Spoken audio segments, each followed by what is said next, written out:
back to Bedtime Stories with Meemaw.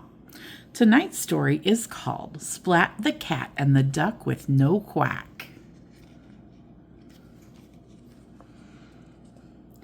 Splat's bike went clickety-clack as he rode along a bumpy track to cat school.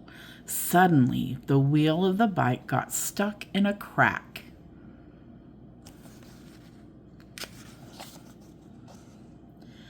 With a whack and a smack, Splat tumbled onto the track.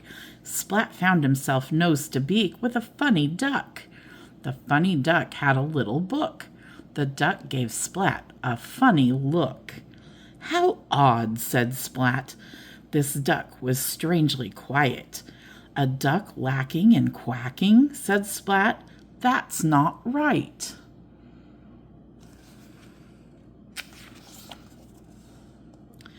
"Don't worry, Duck," said Splat. "You must be lost. I'll take you back to the pond. I will help you get your quack back." Splat picked up the duck with the little book and put both in his backpack.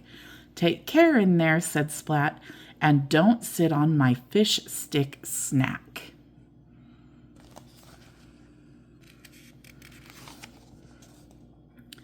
Splat stopped by the pond and opened his backpack. Duck popped out, looked about, then popped back in again.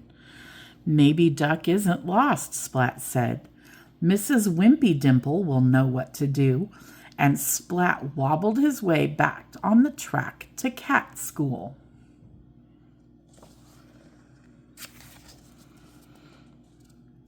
When Splat got to school, he parked his bike in the bike rack shack and dropped his backpack on the bumpy track. Duck looked out from a crack in Splat's backpack.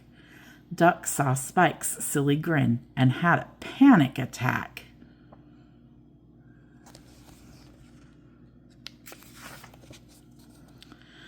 Duck jumped out of Splat's backpack.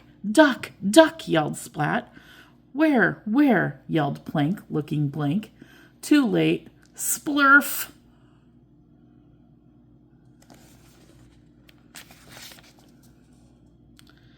The duck with the little book sat on Plank's head.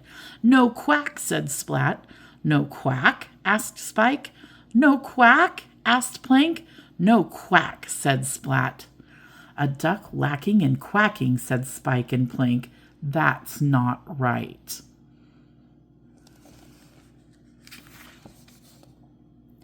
"Maybe Duck is hungry," said Spike. Spike took the fish stick snack from Splat's backpack and gave it to Duck.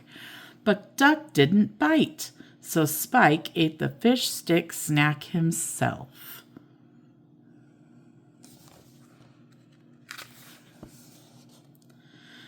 "Maybe Duck is sad and needs to be cheered up," said Plank. Plank made a funny face. Duck didn't laugh. Duck didn't even grin. Plank's funny face stayed stuck.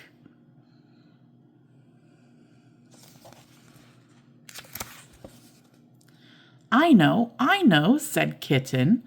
"Duck needs a bow with a little pink dress to match. That will bring Duck's quack back." But the bow and the dress were not a success. Duck's beak stayed firmly closed. "Mrs. Wimpy Dimple will know what to do," said Splat.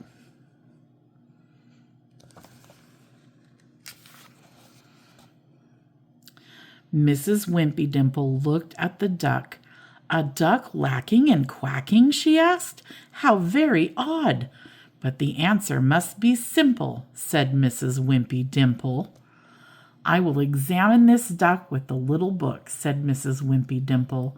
She played some music to test Duck's ears.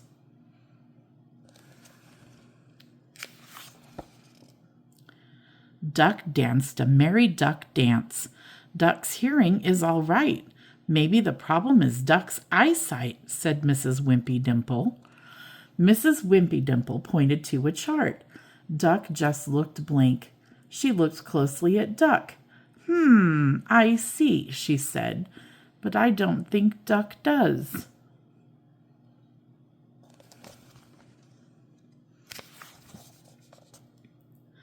Mrs. Wimpy Dimple put her glasses on Duck's beak. Duck blinked. Duck opened the book and started to read out loud. As he read, Duck began to quack. Quack, quack, quack, followed by a quack, quack, quack.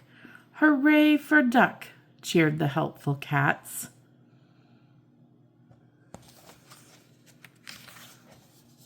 Quack, quack, quack, quack, quack, quack. Duck's quack was back, and that was that. The end. I hope you enjoyed the story Splat the Cat and the Duck with No Quack. Come back soon for another story. Please subscribe to my channel if you haven't already. I pray that you have a wonderful night.